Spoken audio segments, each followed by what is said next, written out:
A BUT meet next week could disrupt some schools. And in sports, Dwayne Smith stretches the lead of the Lions in the IPL. Credible, balanced, committed. This is the CBC Evening News. Very good evening to you. I'm Lisa Broom. This is the CBC Evening News. In our top story tonight, Barbados could soon be paying tribute to the man said to be responsible for choosing November 30th, 1966 as the date of Barbados's political independence. Prime Minister Fendel Stewart is hinting at plans to honor one of the founding members of the Democratic Labour Party, the late Sir James Cameron Tudor.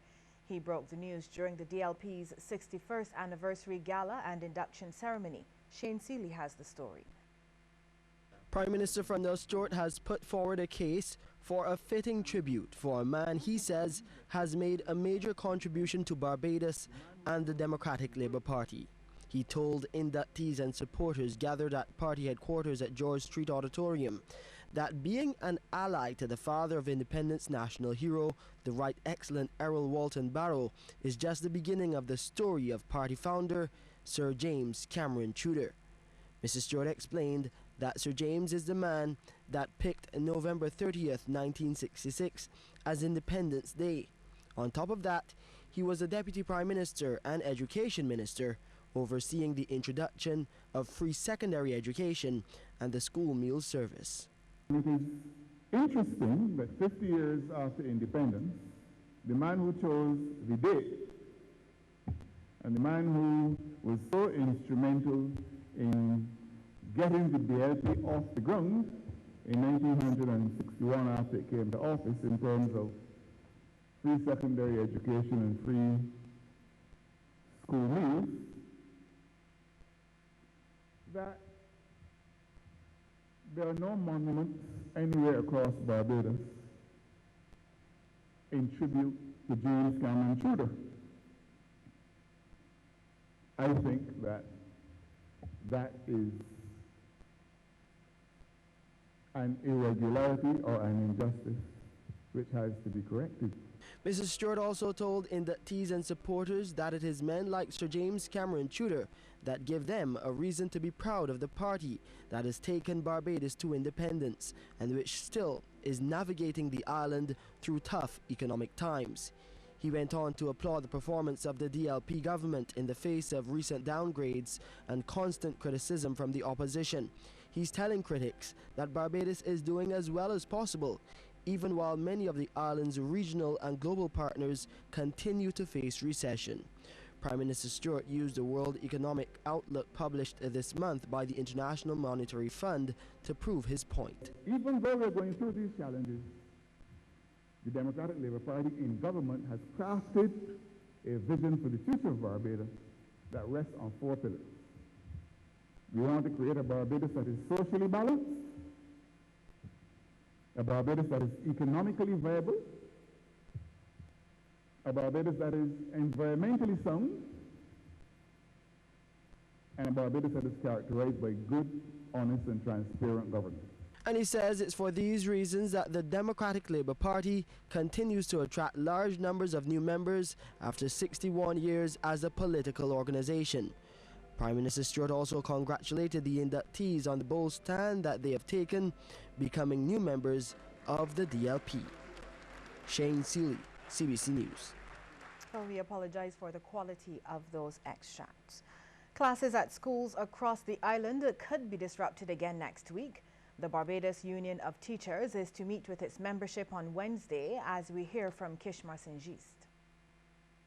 Teachers are expected to put down their chalks and markers and pick up placards next Wednesday as they seek a meeting with the Minister of Education.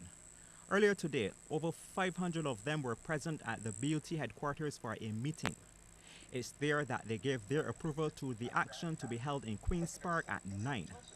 However, BUT President Pedro Shepherd is adamant it's not a strike. We're just going to continue to meet for maybe 2-3 hours, discuss our issues, and we're hoping to have some placards on Wednesday so that people can see what the issues are, because people are hearing the issues but they're not convinced that our issues merit a meeting with the Minister of Education. So maybe if we put them on placards, then people would maybe have that visual effect. And so we expect that next Wednesday, as we move to Queen's Park, which is just next door to the ministry, that the public would then be able to come in and hear the concerns of teachers and understand what teachers are going through in Barbados.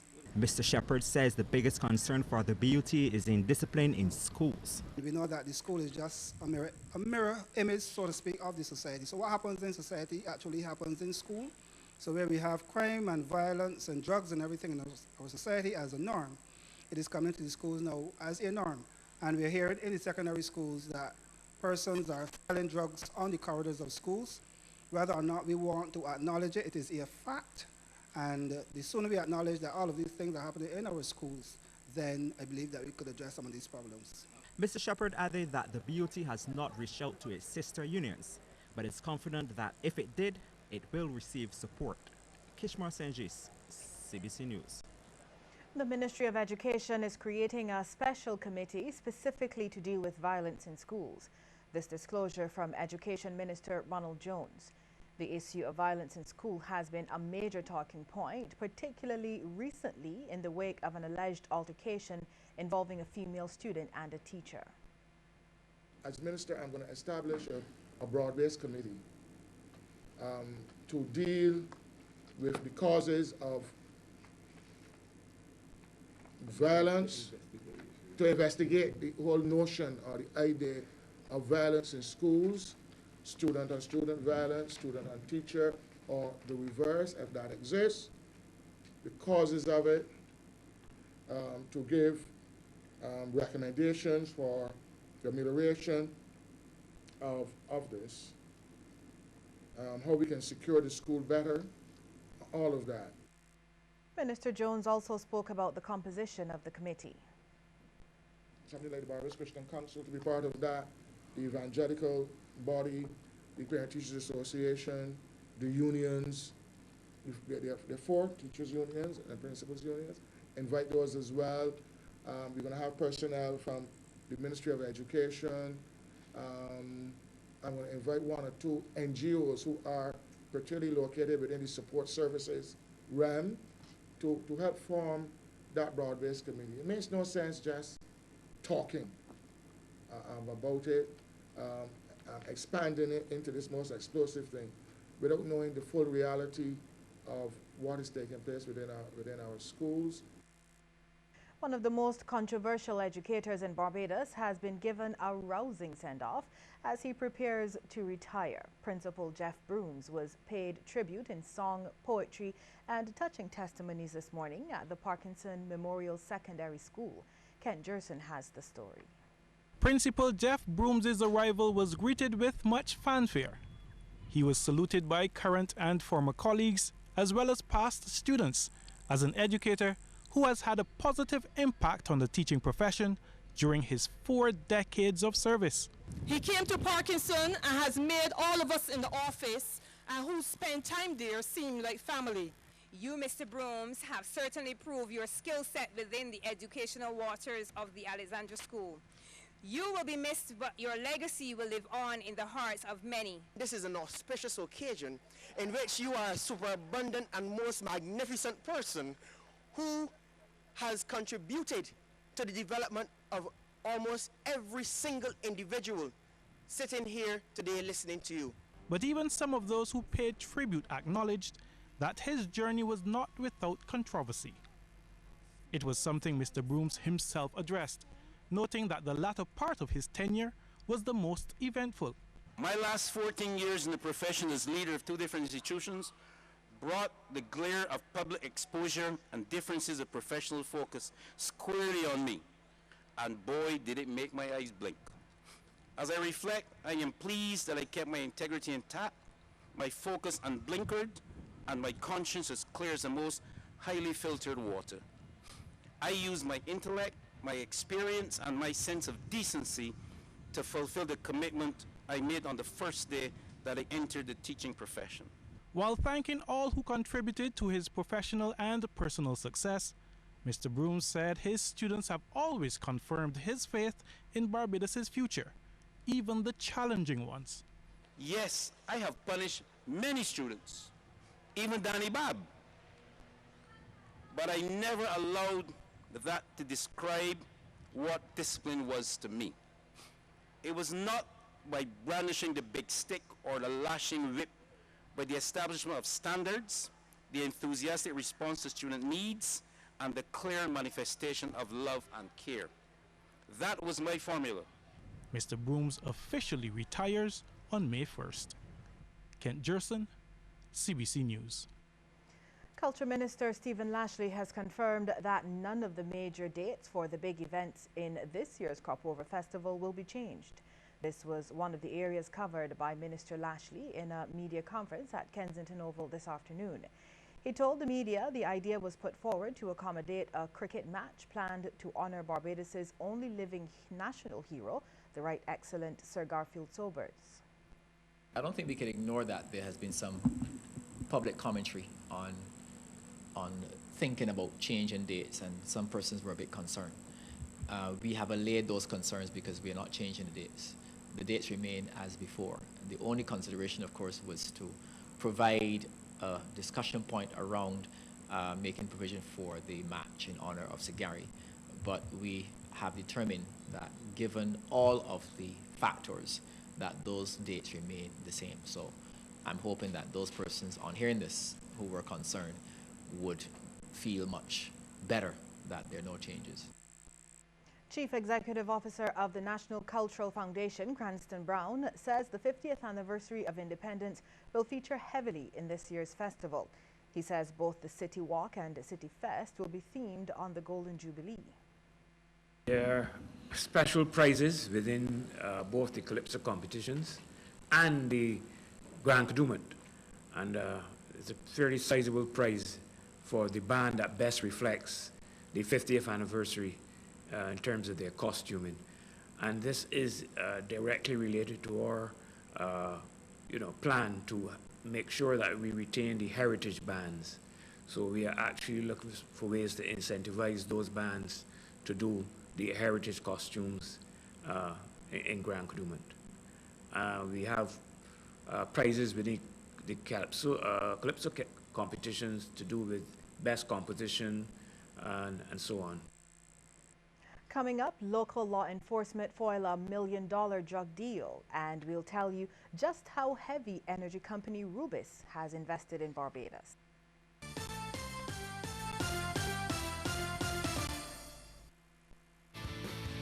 My baby. That's what we have to do. You are a romantic. I have diabetes, and I'm still the same. Lucerne. Thanks to its benefits that help control my blood sugar spikes and provides energy. Drinking it daily. Lucerne, keep being you. Sandals, sandals, sandals galore. Megville gives you ladies sandals for this week only. Monday to Saturday, one pair of sandals for only $25. So go to Megville on Tudor Street, High Street, and Palmetto Street for a pair of sandals for only $25. This week only, Monday to Saturday. Megville for good shoes at good prices on always. A lot of people think that fast bikes are cool, and the girls sure like the guys who ride them. But like so many things about life, you gotta be careful. Having sex without a condom is like riding a bike without a helmet. It's just plain dumb. It's okay to have fun as long as you're smart about it. My name is Daniel the Lion Fortress, and I'm different, and I'm making a difference. Live up, love, protect, respect. This Sunday on The People's Business. Our topic is the growth of a nation in commemoration of the 50th anniversary of independence celebrations. To help us analyze specific areas of our development, which will include health, education, and the trade union, are Jeff Brooms, Professor Pedro Welch, and Ulrich Mapp. You may call us at 228-5562 or 63. Send your emails to talk@cbc.bb.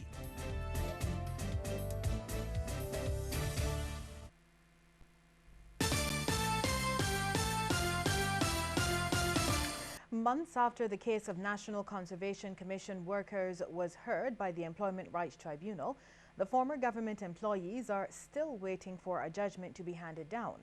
It's a development that has come nearly 2 years since the workers were retrenched as part of a cost-cutting exercise by government.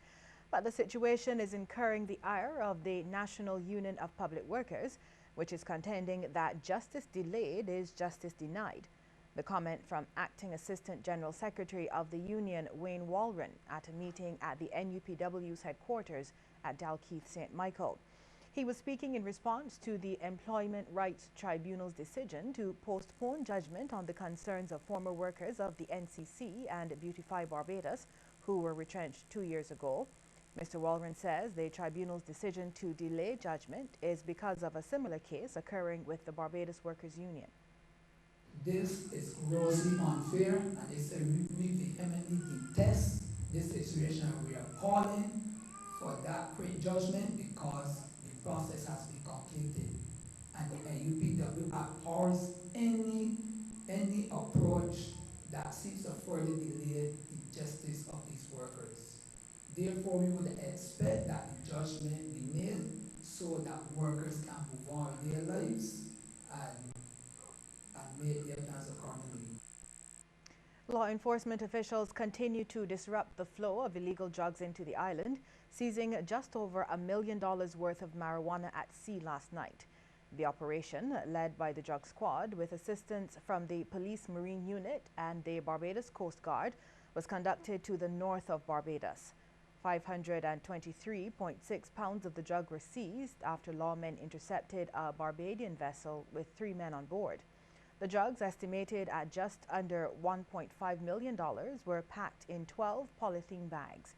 The 3 men, all Barbadian, are assisting law enforcement with their investigations. Deanne Pat Portia Plummer, the Liat flight attendant held with drugs earlier this week, has been remanded to prison. The 33-year-old St. Lucian was taken into custody on Tuesday shortly after arrival at the Grantley Adams International Airport on a flight from St. Lucia. 5 kilograms of cocaine was discovered in her handbag and 1.3 grams of cannabis at her apartment. In other news now, the preservation of the Barbados Blackbelly sheep is again on the discussion table. Our Kimita Jones has those details. With more interest from Caribbean neighbors about the Barbados Blackbelly sheep, the Barbados Agriculture Society is seeking to improve and protect the genes of this breed. CEO of the BAS, James Paul, fears though that the pure genes can be lost as individuals seek to export the genetic information. It will be a travesty of justice if we allow other jurisdictions to get ahead of us in that regard, when we really are the home of the Barbados Blackbelly sheep. And I really want to encourage the ministry in its efforts to actually refine the process of artificial insemination, because that is the way to go for the future. Meanwhile, National Coordinator of the Global Environment Facility Small Grants Program, David Bino, says that Barbados needs to reap the benefits of genetic development of the Blackbelly sheep. He says, in times past, Barbados developed a high-quality genetic code for plants such as aloe, grapefruit, and pawpaw, but did not reap the benefits because there were no intellectual property rights. So we need to capitalize on our indigenous assets and conserve our biodiversity, and realize that in conserving it, we need to also utilize our green gold. Because history has taught us that if we don't utilize it, someone else would do so. So the question that lies in my head, what about our Barbados Blackbelly sheep? To preserve the pure breed sheep, there is now a Barbados Blackbelly sheep manual for farmers. Mr. Paul explains that the manual teaches farmers best practices about sheep production and how to get a high-quality breed of sheep. We have been concerned over the fact that when we look at the practices, we are very concerned over the whole question of the management of the flock, of the Barbados flock, ensuring that we have good breeding practices in terms of trying to preserve the genetics that we have and to bring out the best in the genetics that can be afforded. The manual is available to farmers free of cost at the Barbados Agricultural Society. Kimita Jones, CBC News. As the month of April closes, the commemorative Broken Trident winds down its visit to the parish of Christchurch. Its latest stop was Barbados' newest resort, Sandals, and that happened yesterday. To accommodate its arrival, the hotel staged its Barbados Day, which is usually held on Saturdays. During the event, vendors ply their trade and there is local cuisine and culture on show. Guests and staff also took pictures with the Trident and signed the commemorative book. General Manager Ferry Seefinger says Sandals intends to launch activities to mark Barbados' 50th year of independence. We will be celebrating. The program is not completely ready, but of course it will be celebrated in a big way, yes. And our guests are asking already, what is Sandals doing? Yeah, so we will be celebrating in big. Still to come on the evening news, we'll take a look at some of the stories making headlines across the region.